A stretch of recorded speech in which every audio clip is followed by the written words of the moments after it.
巡りをたどってもつきません。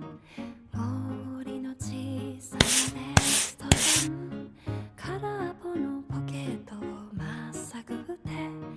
忘れた人からたどり着く。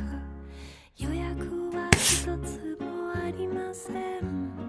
森の小さなレストラン、空席だらけのランチ時、パタパタ笑ってチュルチュンチュンチュンチュンチュルチュンチュルチュンチュン